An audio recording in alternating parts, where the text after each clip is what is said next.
All right. Well, good morning and welcome to the keynote address of the 2021 IB Appreciation Month. I am Joe Rotman, and I have the privilege to serve as Associate Dean for Graduate and International Programs in the College of Business at the University of Missouri, St. Louis. Our IB program here at UMSL has been ranked in the top 25 programs in the country by U.S. News and World Report for 18 consecutive years. One of the reasons for that continued success are fantastic programs like this 2021 IB Appreciation Month. This marks the 12th time we have brought industry leaders, faculty, students, and our partners together to explore IB careers. This year, we have an entire month of IB activities, including this keynote address.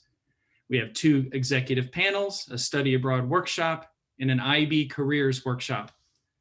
Very special thanks go out to Professors Gao and Emily Lane, IB Program Manager Renita Miller, and GRA's Aga Blaka and James Tao, and the entire IB team that put this month of events together. You can find more information about the team and all the events by going to ib.umsl.edu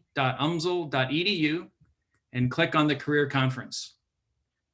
This morning, I have the honor to introduce the 2021 keynote speaker, but before I do, I have a few things to say about this keynote address. The keynote address is here in Zoom, and I see a lot of people are joined here. It's also streaming live in Facebook and will be available for viewing anytime after the address. We have participants from many of our domestic and international programs and partners, including attendees, as I can see here, from around the country and the world, including viewers from Finland, Germany, Taiwan, and across the United States. During the keynote address, you are all encouraged to submit your questions via the Q&A feature at the bottom of your screen in Zoom. Now it's my honor to introduce our keynote speaker, Ms. Yvette Miley. Ms. Miley is Senior Vice President for Diversity, Equity, and Inclusion for NBCU News Group. Ms. Miley has worked for NBC Universal for 27 years. She is the recipient of many, maybe all, but certainly many of the industry's highest awards. She has received 3 Emmy Awards, including an Emmy for the MSNBC and NBC News coverage of the Supreme Court ruling on same-sex marriage in 2016. She has received 10 Edward R. Murrow Awards, a Society of Professional Journalists Award for her role during coverage of the marathon bombing in Boston, a George Foster Peabody Award, and 4 Associated Press Awards. On a personal note, like many of us, her family has been dramatically impacted by COVID. Combined, her family members have spent 67 days in the hospital from COVID, and luckily all have recovered. But this experience has reframed her view of the world and has reaffirmed her belief that every day, every moment is special. And we are incredibly honored to have Ms. Miley spend one of those moments with us as the 2021 IB Appreciation Month keynote speaker. And so now live from the MSNBC studios at 30 Rock in New York, Ms. Yvette Miley. Thank you so much. I am humbled and honored to be here this morning. I wanted to thank you, Associate Dean Joe Rotman, for that generous and kind introduction. I also want to thank Gerald Gao, IB Institute Director, and Renita Miller, IB Institute Program Manager, for extending this invitation. In my house, we're big hockey fans. We love the Blues, and if we were not dealing with the pandemic, I imagine we would have watched St. Louis lose to Arizona in person last night. I think the reverse retro jerseys cost the Blues that matchup. I am hopeful that I get an invitation to return to UMSL in the not-so-distant post-pandemic future, so I can also get a chance to see number 50 Jordan Bennington stop shots on goal in real time. I also want to return to St. Louis to find another place for fried ravioli. My favorite place off of Natural Bridge Road is now closed. I was thrilled to read that UMSL recently was awarded a $5.1 million literacy grant to provide services to 40 schools in the St. Louis area. The University of Missouri St. Louis has an awesome reputation. You are having a big impact on the community. Also, congratulations to the International Business Program and to you, the students, for the undergraduate International Business Program is being ranked for top 25 nationally by U.S. News and World Reports, according to you, Associate Dean Joe Rotman. For 18 consecutive years? Amazing, amazing. When I was asked to speak, I was tasked with sharing some insight on how to keep a job and not only survive, but thrive in a business environment. You are at a pivotal point in your life. I will share information about my professional journey, and I hope you will find my message encouraging and a valuable use of your time. I want to talk to you about a few things today: character, curiosity, and two types of currency. Those things are important if you're going to successfully navigate this mobile-first world. I call it a mobile-first world because we are connected to our phones, our devices 24/7. Let's start first with why you are so important. I work for a technology company. Comcast owns NBC Universal, and the NBCU News Group is one of our businesses. The NBC Universal News Group content reaches millions across all our platforms on broadcast, cable, and digital.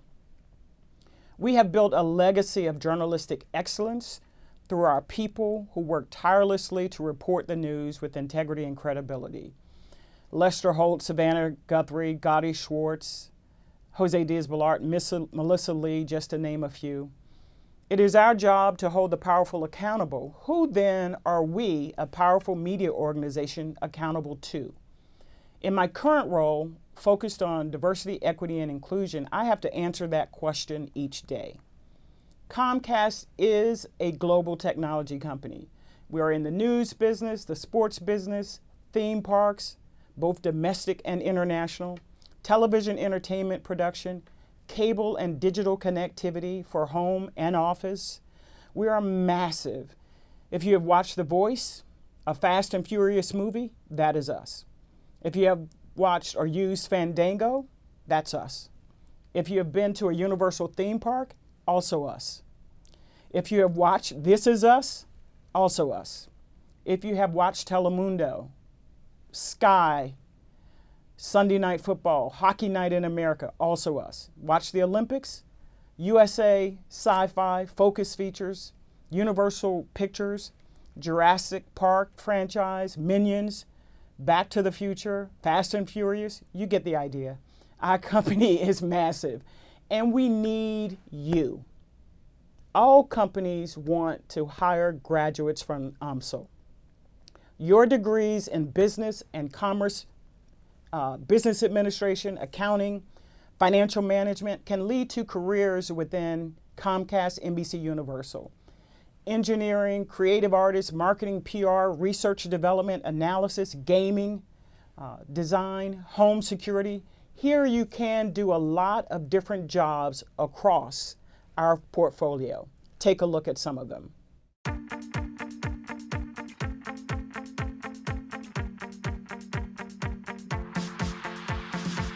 If I had to describe my job to my friends or my family, I kind of say that I am the general manager to what I consider to be the best team in this business. I describe my job as the leader of a very big band. I work with some very creative producers, editors, technicians, engineering. I oftentimes say I'm a personal trainer for employees' career development. I am the employee's cheerleader. When I told my 15-year-old or my 10-year-old that I work with Snapchat, with BuzzFeed, with Instagram, I am the coolest dad ever.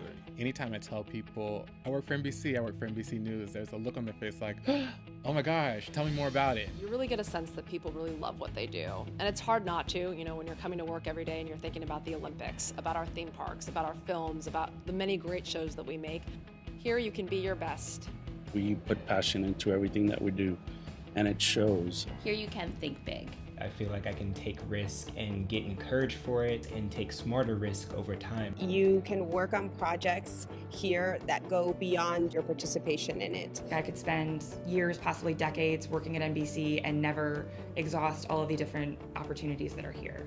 Here you can grow at any stage of your career. Over the last 10 years at NBCU, I've worked in a lot of different areas. Everybody's always brought their A game. Everybody's always a master of their craft. The talent level here is insane. I have yet to sit in a meeting where I don't learn something or see a different point of view or a different way to attack a problem. We play to win, and we are absolutely competitive every single day, but we're competitive to win in business. We're not competitive at the expense of each other. What makes this company unique is just the vast portfolio. Here you can be a part of history. All the movies, the stories that I grew up with that really resonated with me, and being able to create new experiences for a different generation. Being a fan is encouraged and it's actually helpful for the job. Every day I get to tell fans when they arrive, we're going live at 7 o'clock, as we have done every morning for the past almost 7 decades. We started many years ago not being number one in the Hispanic market, and now we are number one. There are many days that I walk in the door and I still pinch myself. I grew up watching Late Night with Dave Letterman. Now here I am on the franchise itself. Here you can make your dream job a reality. Aquí puedes crecer. Here you can make a difference. Here you can build a legacy. Here you can push the limits of your creativity. Here you can change your here you can statement depending on the day. All those things you've always dreamed of doing, here you can do those. Students, you represent our future. As a corporation, we acknowledge our past but recognize we must live in the present to shape our future. And that is why diversity, equity, and inclusion is a business imperative for our company. Race, ethnic, and gender diversity is vital. This year, a majority of Americans under the age of 18 are people of color. In 20 years, more than half of all Americans will be people of color. Women already make up more than half of the American workforce and earn well over half of all bachelor's, master's, and doctoral degrees. And that is why you matter. Your education, your minds, you represent the future of all businesses. In business, we have a unique responsibility to look like and reflect all the people we serve. Our shared common purpose across all our businesses is to hire the best, period. Male, female, white, black, API, BIPOC. Inclusion means everyone, and that includes you. I do, in fact, want what every business leader needs: better people who deliver better results. The moral case is also the business case for diversity, equity, and inclusion. With our power, we also have privilege, and with privilege comes a great responsibility to serve all communities that stream, watch us, read us, and click on our content, or use our Xfinity or Comcast platforms and products. As the DEI leader, it is more than my job, it is my moral obligation. My job is to find top talent. I know the University of Missouri St. Louis is the place to find top talent. That is my job. My job doesn't define me. That is a true statement. It is also true that my life and lived experiences prepared me for this job. My time in college prepared me for this job. Your education is also a pathway for you. I am as curious about my world today as I was as a little girl. I read everything I could find. I asked questions. I had a thirst for information. Growing up in South Florida, I never felt limited. Our humble abode was and still is a place of love, shelter, safety, where I could dream and imagine I could do and be anything. Thank you to my mom for your love, for being tough, for teaching us responsibility and hard work, and even thank you for your rules. Even now as an adult, I can't go to sleep if there are dirty dishes in the sink. And because we didn't have multiple choice at the dinner table, I still have trouble deciding what to eat. 2020 was a year, and here we find ourselves in 2021. The burdens, trials, and struggles of the past still reverberate here in the present. Inequality, an unrelenting pandemic. Families have been touched, as have mine, by the pandemic. Some have lost loved ones, loss of jobs and income, loss of opportunity to gather. Normal conveniences we cherish have been disrupted. We have plans, and then life happens. You are challenged with remote learning, trying to make connections in a virtual environment, searching for internships, jobs. My advice, start by making a list. Know what you want from an internship. What do you want to learn? What experience? What skills do you want to learn in your first job? Are you willing to go anywhere, or does location matter? Do your research. So many times I meet job candidates who don't know anything about the company. Be curious about the place where you are submitting an application. It impresses me as a hiring manager when someone knows a little about the company. We recently launched NBCU Academy, an online learning destination for students who are curious about what we do. Follow us on Instagram, visit NBCUacademy.com to watch videos behind the scenes of what we do. Your knowledge of business is valuable. Business and money is tied to everything we do. And I asked Melissa Lee of CNBC to give you a snapshot of how business is tied to everything that we do. And if we can roll that video or share our screen to see that video, you'll hear from Melissa Lee from NBCU Academy and CNBC.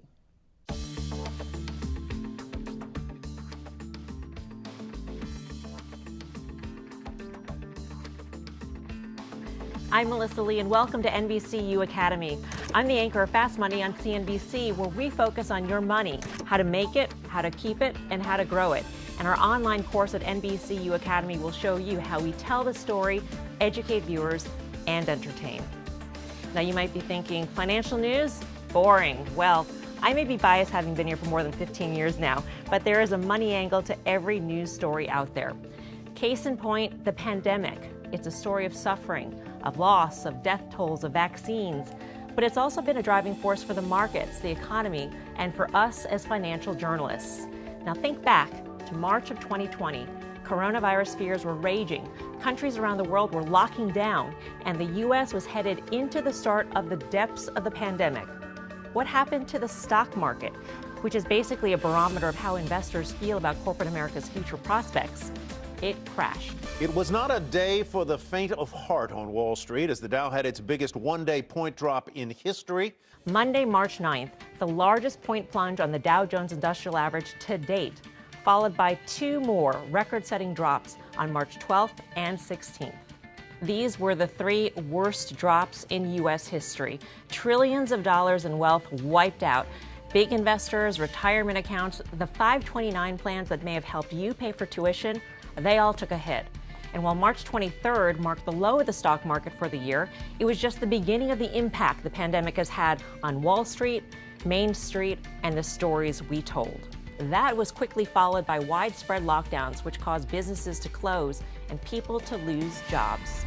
Employment in leisure and hospitality fell by, get ready for this, 459,000. Stimulus checks from Washington were lifelines for Americans out of work. About 80 million Americans received payments this week into their bank accounts. People fled cities and bought houses in the suburbs, causing home prices to spike. Sales of newly built homes jumped to a 13-year high in July as pent-up demand from the spring combined with pandemic-induced urban flight and a new need for bigger, more high-tech homes gave the builders a major boost. And being at home changed our behavior and drove powerful investment trends and stock moves. WFH, work from home. We worked out at home on Pelotons. We held meetings on Zoom. We played video games and we streamed movies. We didn't take planes, check into hotels, take cruises, or weekend in Vegas. People wanted to have investments that have inherent value. In other words, not tied to the fortunes of the stock market. We're talking about gold, art, baseball cards, and yes, Bitcoin. But now with vaccines on the way and hope that things are on track to returning to normal, stocks are back and then some, now sitting at record highs. So financial news, the story of your money, is everywhere in every news story out there. And we hope you'll join us here at NBCU Academy so we can share with you how we do it and why we love it. See you then. Wow, bring your passion to your job, take your education at University of Missouri St. Louis. It is so valuable. There are so many ways you can use your degree. Your curiosity should not end with graduation. Maintain your curiosity. As a student of history, I often look to the past to guide me in the present. I need a compass. I need a guide. The words of Dr. Martin Luther King Jr. motivate and inspire me. His words guide me, especially in this mobile-first world. We are all drinking from a fire hose of information, misinformation and disinformation. I find encouragement and comfort and a guide in the words of Dr. King. Of all the quotes, this one is my personal favorite. Quote, "If you can't fly, then run. If you can't run, then walk. If you can't walk, then crawl. But whatever you do, you have to keep moving forward," end quote. Why do I like it? Because trials and tribulations come. Obstacles and hurdles will sometime block our path, but adjust, make changes, find a way forward. You each are here at the University of Missouri St. Louis together, but you came here through different routes, different paths. It was not an easy and direct path from working a fast food job in high school to the job I have now. Sometimes I couldn't fly. I had to run. Sometimes I had to walk. Sometimes I had to crawl. You have to keep moving forward. No matter where you are in the world, Finland, you will encounter obstacles. Dr. King was a Baptist preacher who, as history tells us, became the leader of the civil rights movement. The Reverend Doctor never held public office, yet he marshaled a movement to bring about change. He was once identified by some as the most hated man in America, yet he chose love over hate. He was assassinated in 1968, but his hopes and dreams were not buried with him. Dr. King marched for change, and we are still marching. America is a country of marches. In 2020, millions of Americans attended hundreds of thousands of demonstrations, from Black Lives Matter rallies to protests against COVID-19 restrictions. Protests and demonstrations have spanned the globe. Why you march might indeed differ from why I might march. Marchers might seem to stress differences. However, there is a commonality we share. We are walking a different path, but totally connected by our shared desires for what is best for our families, what is best for our community. This mobile-first world might put more emphasis on differences that divide versus things that unite. Dr. King believed in equality for all. Here in 2021, Dr. King's message is still meaningful. Quote, "Now is the time to lift our nation from the quicksands of racial injustice to the solid rock of brotherhood," end quote. That is a line that is 58 years old, and it is still meaningful. In 1963, his famous "I Have a Dream" speech was about both civil rights and economic rights. It was the largest gathering for civil rights of its time. An estimated 250,000 people attended the March on Washington for jobs and freedom. The Reverend Doctor believed those two things, jobs and freedom, were linked. Now in the time of COVID, economic disparities are even more readily apparent. The lines at food banks are getting longer. Eviction notices are in the mail. The wealth gap is growing. UMSL faculty and staff, thank you for your conscious leadership in recognizing the financial barriers to education and making sure students who want to learn are not left behind because of a wealth gap. And I believe if Dr. King were alive today, he would use social media to hashtag "I Have a Dream." Dr. King would flood social media with his messages of hope. He would use social media to spread his language around a common purpose. Students, you have cultural competency in the social media space. You are influencers. You are trendsetters. The music you listen to, the shows you watch, binge, download, your product purchase cycle is tracked, watched, and recorded. And based on what you do, companies make decisions. Every app wants your attention. But don't get paralyzed in front of the TV, tablet, computer, or phone. YouTube autoplays the next video. Netflix autoplays the next episode. Facebook autoplays the next thing in your grandparents' feed. You have power. You give your power away when you don't know, think, or believe you have power. Dr. King understood the power of media and knew in the 60s that he needed the national news to influence the outcome of the civil rights movement. Dr. King would have smartly and respectfully used the power of social media. Yes, knowledge is power, and I want you to know with power comes a great responsibility. Be smart and respectful in the social media space. Character matters. What are your personal values? What are the values of the company you are thinking about joining? Be curious about what is valued. Yes, I will look at your resume, your CV, but I will also look at your social media posts. Looking at your posts will tell me more about you. It will provide insight about your character. Your social media use leaves a footprint. Companies check your profile and review your posts. Know this, valuing yourself doesn't require diminishing others. Dr. King said, quote, intelligence plus character, that is the goal of a true education, end quote. In this digital age, be mindful of the gap that technology might create. You feel connected, but true relationships are required. I want to encourage you to find true connections and build true relationships. You can't measure friendship in just likes or retweets. Having a smartphone doesn't count as being in a relationship. The typical cell phone user touches his or her cell phone on average about 2,000 times. The extreme user about 5,000 times a day. Mobile can give us a false sense of being in a relationship, a false sense of belonging to a community. Phones and tablets don't cancel out the human bonding that we all need. I am not asking you to give up your phones or Instagram, Snapchat, TikTok. I am asking you to build relationship currency. Carla Harris writes about building relationship currency in her books, Strategize to Win and Expect to Win. I didn't get my first job because of my degree. I landed the job because students who graduated with me knew me and suggested me for the job. That was my first known experience with relationship currency. In our mobile-first world, with your head down staring at your screen, you might miss the friend wearing a mask 6 feet from you or working virtually alongside you. Students, you need relationship currency. It matters. It actually feeds our soul when we have human interaction. In the time of COVID, human interaction should happen smartly and safely.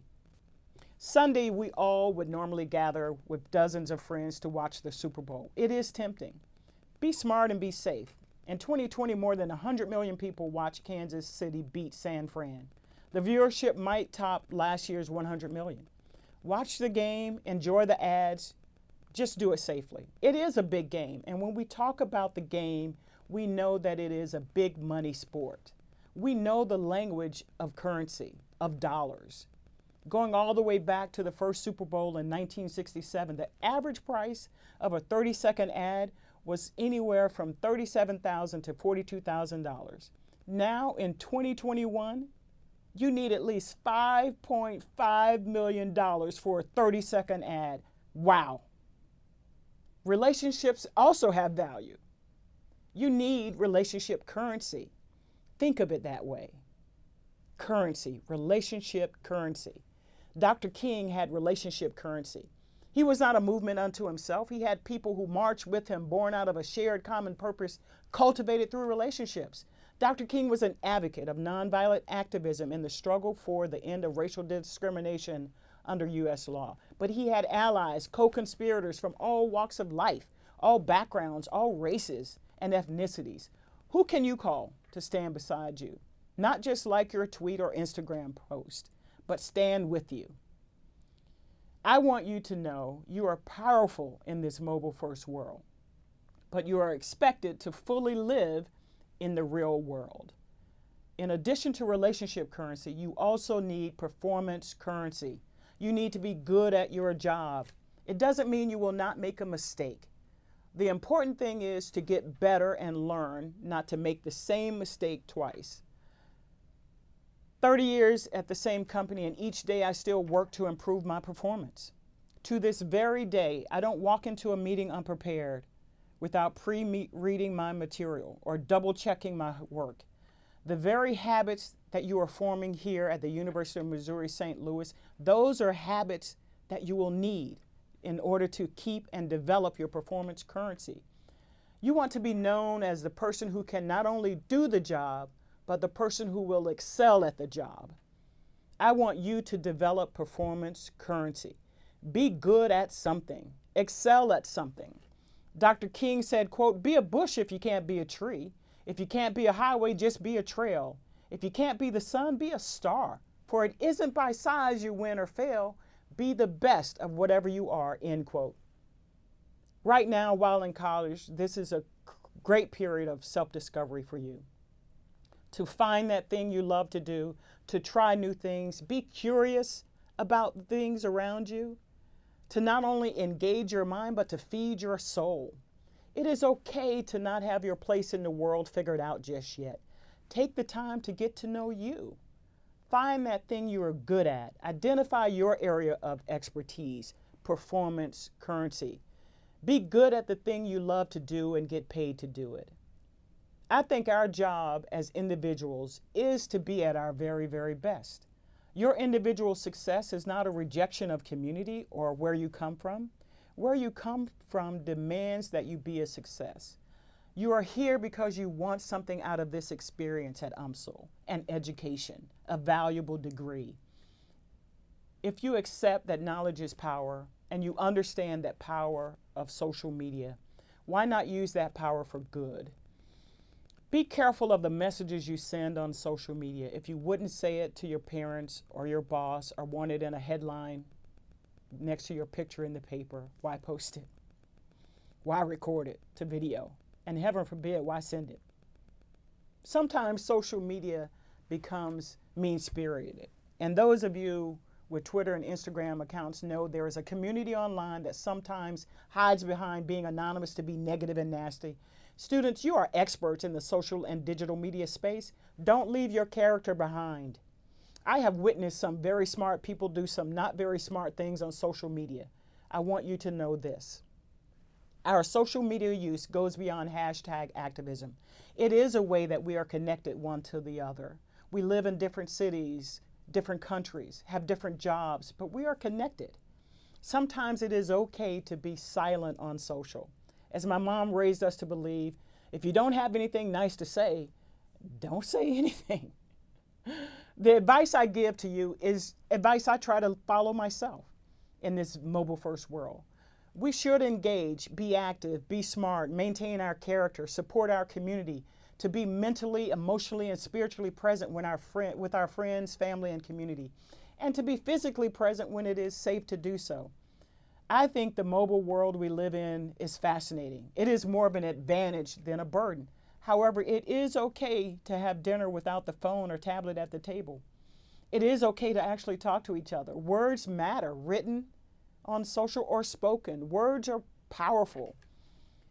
And many know Dr. King had a classic sing-song style of delivery. He enthralled listeners, captivated their minds, and touched their hearts. Dr. King was also a great speechwriter, a wordsmith.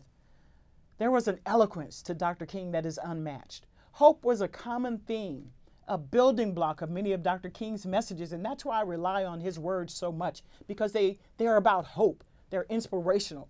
Today, as you look at our world, you might be disappointed by some of the things you see, by the challenges we face. Dr. King said, quote, "We must accept finite disappointment, but we must never lose infinite hope," end quote. Amazing quote. I don't want you to be without hope. Even as we still face the sting of racism, concerns about COVID, anxiety about our world, and anxiety about completing your education, finding a job, I do not want you to give in to despair, to be downtrodden and defeated. Hold on to hope, but feed that hope with truth. If you know you need to improve, improve. If you want a promotion, talk with your boss about why. You must find your voice. Be able to tell your story. I ask us each individually, and Dr. King asked us individually, to commit to being better people, because better people build better communities. The commitment does indeed start with each of us as individuals. I had to commit myself to living the spirit of Dr. King's words, not by words alone and quotes alone, but by taking action. I had to fail several times before I began to understand change had to first start with me. While attending the University of Florida, I thought hard work was required for everyone else and not me. I thought I didn't need my professors or the classes. I wanted a shortcut to a degree. I skipped classes and opted instead to volunteer at the radio and TV stations. At UF, there were hundreds of students in many of my classes, so no one was taking attendance. I lost my financial aid, was fired from my work-study job. I was homeless, sleeping on the floors in the dorm rooms of friends. I remember one day opening a letter that my mom had sent me. And it was written in pencil on a napkin. She wrote, "I love you. Buy yourself a Coke." There were $3 in the envelope. And here I was throwing away an opportunity at an education. That was a wake-up call.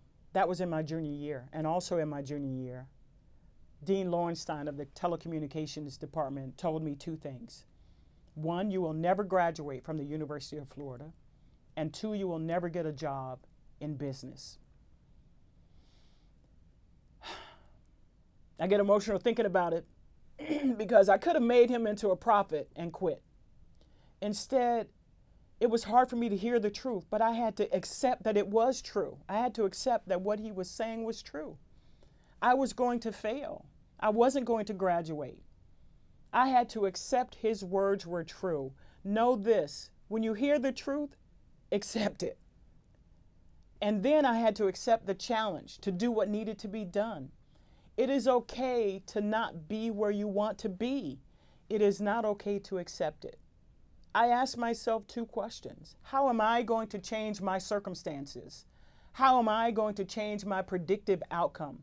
The answer to both, education. As a daughter of a single mother, a woman on a maid salary with limited education raising 5 kids, the odds were against me. At birth, I was declared a soon-to-be statistic. There is nothing special that separates me from you. Prayers were said, yes, indeed. Education was a pathway for me, and it is a pathway for you. I know the struggle. I know the struggle is real. To balance a job you need and an education you want, the rent always comes due no matter your circumstances. Hang in there. Don't give up. People say I made it despite coming from Riviera Beach. I correct them and say I made it because of Riviera Beach. I needed relationship currency. I needed performance currency. I still need relationship currency. I still need performance currency. I am still learning and growing. I am still curious. It never stops. Don't stop learning and growing. Every person I have ever met taught me something. I learned from so many people, and I'm still learning from others. It may look as though I'm sitting here alone, but Lord knows I didn't get here by myself. Thank you to the educators and mentors who have coached, counseled, challenged, and corrected me. Thank you to my family and friends who have laughed with me, cried with me, and picked me up. Thank you to those on my professional journey who celebrated my passion, respected me as a leader, and trusted my vision. I may be sitting here alone, but Lord knows I didn't get here by myself. Thank you, University of Missouri at St. Louis, for the opportunity to share my story with you. Wow. Thank you, Ms. Miley. That was incredibly inspirational and heartfelt. And as I was taking notes, I kind of teared up a little bit too when you got that letter from your mom. And thank you for the inspiration that you've given to our students this morning. I see questions coming in through the Q&A, and I have a couple to kind of kick us off here. I really liked the themes that you had around your personal currency and your professional currency and the relationship currency. And it sounds like they all kind of build a personal brand. Can you talk about the importance of managing your own brand and how throughout your career you've thought about your personal brand? You know, if this were a Starbucks cup, you'd probably understand and think about what that brand says to the people if I'm drinking it. They might say expensive, but this no brand cup might say something different about what is it. And I think we all are brands. We're all, every time you walk into a room, you represent yourself in a lot of ways, by the work you do, by how you approach things, your attitude. It's every layer of you encompasses your brand. And for me, I had to get in touch with my own internal compass. Like what defines me? There's so many external factors trying to define you and declare who you are and put you into a box. I think your brand has to be authentically true to who you are. And guess what? Your brand has layers. You know, it might be a little situational. Like if I'm in the room at work, I might do things and speak a certain way. If I'm at home, I might speak a certain way. Those are layers, but the core of you should not change. That's the core of you should not change. That is your brand. And what are the 2 or 3 things that are central to you? Whenever you walk into a room, it goes with you. It is the thing or impression that remains in the room when you leave it. The image. That's a core. That's your brand. And I think you should define what your brand is as a person and know that it will evolve and change as you grow. But what are the core things that will never change about you? That's your brand. Great, thank you. Looking at some of the questions here, we have a question. Did you plan to work in news and media as an undergrad, or did you find your passion later as your career progressed? I think I always wanted to work in news. Even growing up as a little girl, I was that kid that stood behind the television and tried to figure out how the people got inside of it. So I was a very specially curious child. And I always wanted to work in television, but I didn't know what it was called. I didn't know the jobs. I didn't know the career path. But I started pursuing things that I was passionate about: writing, talking with people, meeting people, and that sort of took me on my career path. So I think, what are you passionate about? What do you love to do? What do you need to do every morning? I think those things, if you answer those things, and then when you look at it, that could lead you to your career. And that's what happened to me. I followed my passion first and then ended up in a career. Okay, great, thank you.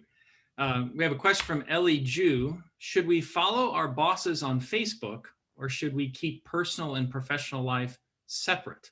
And I know a lot of people have a professional account and a personal account. What would you recommend? Wow. So I'm an analog woman in a digital world, really. So following a lot of people and having multiple accounts probably is something that I would not do. I don't know that I would follow my boss on Facebook. In fact, I don't. I don't even know if he has an account, but I probably would not. First, I would look at my boss's account to sort of see what kind of messages, if a person is using it more like a LinkedIn profile, where it's more business related, education related, sharing of articles, then I probably would follow. If it's a Facebook where it's a lot of personal details and auntie and grandmother sharing, photo sharing, etc. from my boss, I probably wouldn't follow. But if it's an account that gives me more business sense, or an idea of their directional goals for the company, then I would follow. But if it's very personal material, I would not follow. Okay, great. Esteban has a good question here. What key attributes do you think are important to ensure your success? So what are your personal attributes? You talked about your voracious reading as a child and love of history. What do you think are the top 3 attributes that contributed to your success? First of all, I still feel like every day I have to earn my job. So I don't really, success is sort of relative, right? It's situational, I believe. So I feel like every day I have to earn my job. And to put a finer point on it, I think that, yes, my title is Senior Vice President, but it's a title that I rent, I don't own. Like any moment, any day, like I could leave this Zoom and they could fire me in this, in the next moment. So I try not to get too attached to the title. I just try to love what I do. So I think passion would be an attribute. Curiosity has to fall in there. And I think stamina, because I think sometimes in life you're going to encounter obstacles and get a no, and people may judge you and put you in a box and think you can't do something. So you need a little persistence and stamina. So I would say those would be my attributes: passion, curiosity, and stamina. Great, thank you. A timely question here. Talk about the impact of the pandemic on NBC News and your team, and how you've been able to keep going in this time of uncertainty and some of the challenges, both with personnel as well as with programming. It's been amazing in terms of how the team had to respond. The technical team, literally, when I came into 30 Rock today, I think it's me, Alex, and like maybe 3 other people on the 3rd floor. You know, normally there are hundreds of people in the building, and I think each floor probably has like 3 or 4 people in the building, and that's been since March. So, you know, behind me is a monitor wall of our control room. And now our producers actually have access to everything at their homes, all over the country, all over the world. They can talk to talent in their ear. Talent is at home. They have home screens. So really, in a matter of weeks, the technical team, the production team, the engineering staff, the business team, the finance leads, they got laptops and computers and things out to every home. So we did not miss a beat in terms of anything. We are virtually probably down to 1 or 2 people in our control room when we probably have like 20 people in the control room for a show. So it is just been managing that, and then also having to really be, you know, some of our crews, they travel, they go to stories, they go on assignment all over the world. And so we've had some cases where, you know, there are extra precautions that have to be taken for our teams. But the pandemic has impacted how we do business, but has not stopped us from doing our business. Thank you. It's amazing that organizations like that can continue with so many people remotely. A great question from an anonymous attendee here. What are your current goals? And maybe you could tell us, what are your goals for today? And what are your goals for this year? And what are your next steps? I think our goal is, the goal for today was to try to successfully make a connection with my St. Louis and my UMSL family so I can get back to see a St. Louis Blues game. So hopefully I can get an invitation in the future. So that was one goal, to get an invitation back. The other goal that we have in 2021 is to launch NBCU Academy, which we launched January 11th. So that's part of a multi-million-dollar, $100 million Comcast effort to close the digital divide, to make sure that students have access no matter where they live in the world to learning and opportunity, and to really, you know, in that, the goal of diversity, equity, and inclusion is to really look at opportunity and access, and that's the key part of equity. So that's a key goal, NBCU Academy in 2021, and to sort of continue to work to make sure that students who want access have access across all our movies, television shows, business operations, business development, research and development, to give access and to expand our footprint with colleges and universities across the country. Great. Excellent. Thank you. What qualities do you think are lacking in today's companies and in today's leaders that newcomers could bring into the industry? This is a great question as well. And I think one of the things, you know, I'm of a different generation. And I think one of the things that when I see students come in, there's a boldness to students that I didn't have when I first started out in business. I wish I had the boldness that many students come into the office with. They're confident in the social media space, so that's a competency that I don't have, right? So when I need to do something, I sometimes have to call folks. So there's a boldness that I see in this space, in this technology space, that I don't have. My technology thing was the Sony Walkman, which people probably don't even remember. You know, that was cool, you know, walking around with a Sony Walkman in 1987. I was the coolest kid in my neighborhood. Now, like, people don't even know what a Sony Walkman is, right? You know, but so I think there is a boldness and there's a technological advantage that I think students come in with, that you have to leverage it. Don't leave that at the door. We're a legacy media organization. We were founded and created in, National Broadcasting Company was created in 1933 or 1926 or something. We're a legacy media organization. So what we don't have, you have expertise in this technology and this social space So don't leave that at the door. Bring that in and provide it and speak up and find your voice. That's why finding your voice is so important.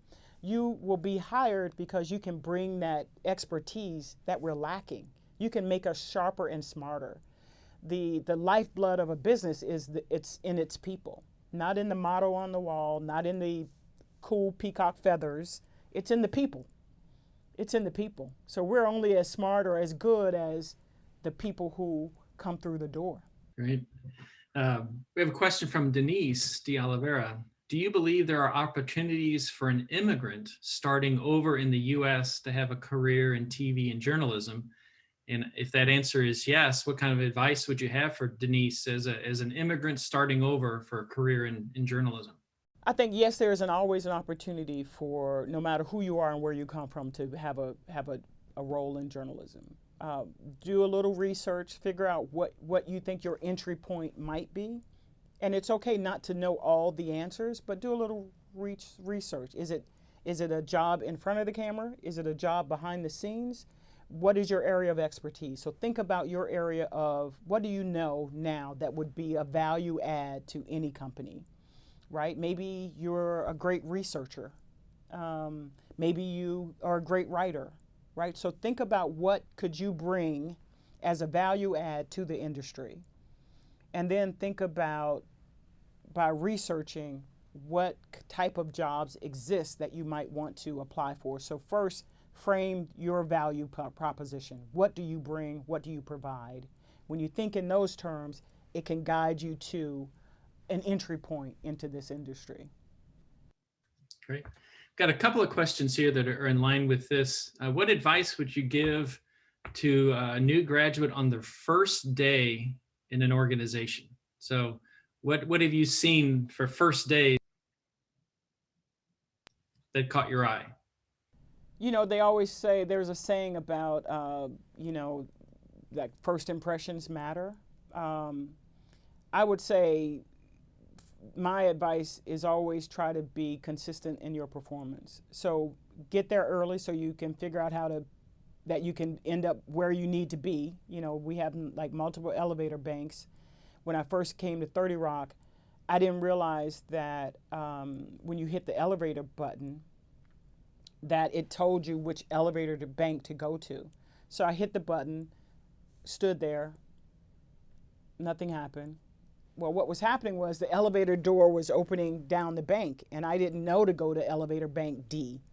I hit the button, I'm just, right? So arrive early, right? Get there early, get in place. So if you have to be there at 9 a.m., you're late if you're there at 9 a.m. Be there at 8:55, 8:45, right? So get there early. Try to learn and know first names. Try to know a little bit about your boss. Don't be afraid to ask questions. What I find people just starting out on the job, in most offices, everybody communicates in shorthand. Hey, can you go get X and take it to Y?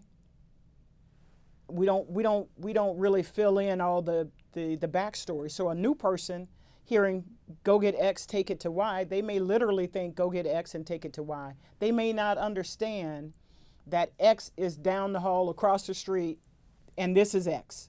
And tomorrow X might change. So there's shorthand in every office because people have been working together and you're the new person. Now you got to figure out the language of the office. You got to figure out the language of the office, know who the people are, arrive early, know who the people are, and understand the language of the office because every office has a shorthand way of communicating. And that is going to be a key to your success, knowing people. And that is part of the tentpole of relationship currency. You know, start building that relationship currency, knowing who people are the minute you walk in the door. Mm-hmm. You mentioned in your presentation the importance of having a mentorship. Can you talk about the mentors that you've had and the impact that they've had on your career as you progress through different positions? You know, I think I had a lot of informal mentors. I never had a formalized mentorship early in my career. I never had an internship in college, but I had a lot of informal mentors, people who who I knew as experts, or I saw something that they were doing that I liked, that I would go to and ask questions of, right? I would always say, hey, can I pick your brain? That was the way I would always start a question, a conversation. Hey, can I pick your brain? And sometimes you find out there's nothing really there to pick, but most times you find people who are willing to share their advice. And I think by and large, people love talking about their experiences. So I had a lot of informal mentors. So sometimes there could be formal mentorships, and then there could be informal. So don't discount the informal ones, right? Yes, you might want to, if you want to be a CEO, yes, you might want to spend time with a CEO to get to know what they are and what they are about. But don't forget to start with people who are at different areas of that organization, because they can also be beneficial to you. Look for formal mentorships and informal. And if you're seeking a formal mentorship, make sure you know what you want out of that mentorship. You know, I'm looking to learn X from you, right? I'm looking to learn how to do X. Make sure I articulate what you want from the mentorship, because then that gives your mentor an opportunity to make sure that they're giving you the information and the things that you need. Great, thank you. Got a question from Chad, I think that really will fit with your role now in DEI. NBC pioneered a positive depiction of LGBT life in the late 90s. With the latest rulings from the previous president, do you think that these positive depictions are going to be more mainstream and socially acceptable? He or she goes on to say, I have been personally let go because I was a distraction, even in 2018. Do you have any opinion on how this minority status is or is not changing? I think that, you know, there's always policy and then the court of public opinion. I think, unfortunately, I don't think that policy around LGBTQIA plus issues is, you know, always applied in individual businesses, because it becomes the culture of a business that determines who is welcome, promoted, hired, and fired, despite what the laws of the land might say.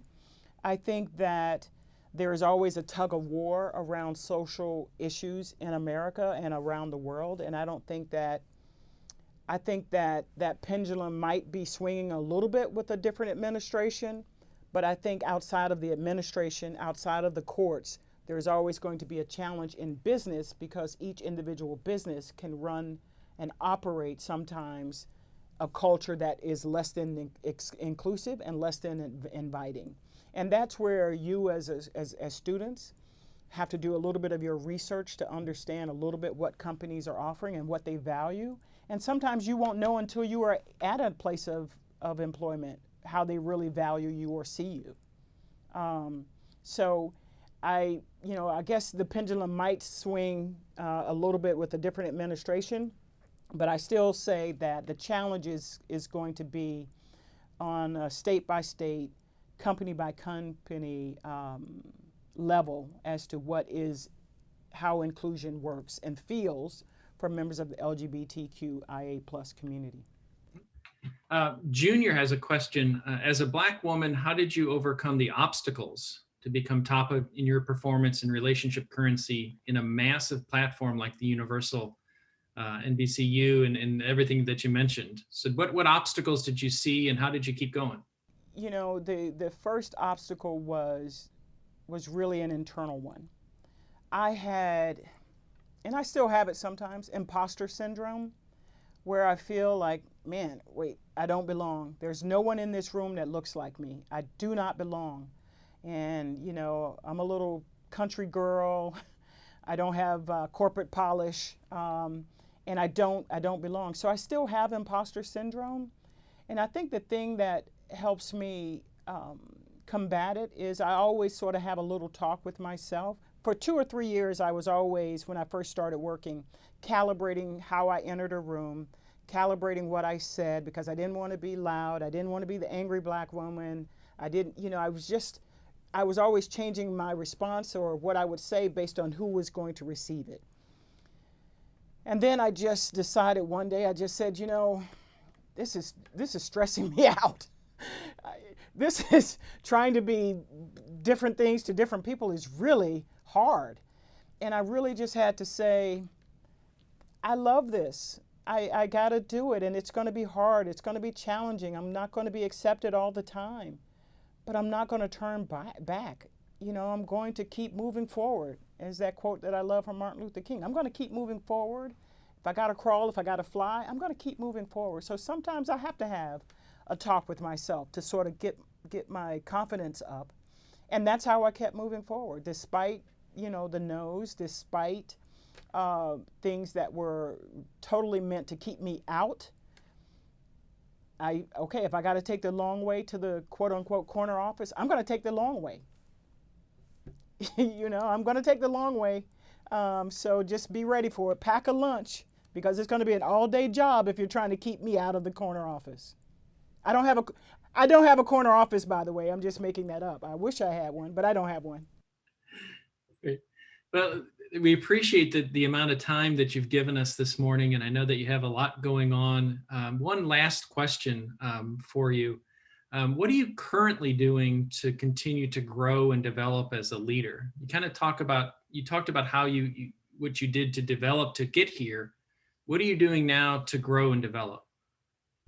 I still am reading a lot. And in fact, when in July, when we got a new chairman of the NBC Universal News Group, Cesar Conde, he challenged the entire organization and he appointed me SVP of Diversity, Equity, and Inclusion. And part of his challenge was we want a 50% women workforce and we want a 50% people of color workforce. So that's sort of the big challenge that's put in front of me. And as part of that, we also launched NBCU Academy. Well, I am a journalist. I've never built a business from the bottom up. So I had to create a website, had to go and find academic partners, had to give out $15 million in grants and still have to do funding this year. I've never done any of that. So one of the things I did was I started taking online courses. I just finished a course at Northwestern. There are 2 other online courses about project management, creative design, and there's also a course about, I can't even remember the UX design, like web design, learning management systems, because we have to create an online learning system. So I'm taking those courses in my spare time because I want to get better, right? I want to continue to grow and to learn, and in order for us to build out this new business, NBCU Academy, there's a lot I don't know. So I'm trying to fill in with education and also talking to people, talking to experts. I've talked to about 35 deans from across the country. What do you want? What are you trying to achieve with students? What are the skills gap that you think? What needs to happen? So I do a lot of that, still reading, still learning, and I consider myself a student. I think the old model of learn at school and do at work doesn't apply now. I think the new model is learn at work, continue to learn, and welcome an environment of continuous learning. And I think that's critically important to anyone who's entering the workforce. No longer can we say learn at school, do at work. It is learn at work, get better, upskill, reskill. Every chance you get. I'm still doing it. And I'm 30 years into this game and I'm still doing it.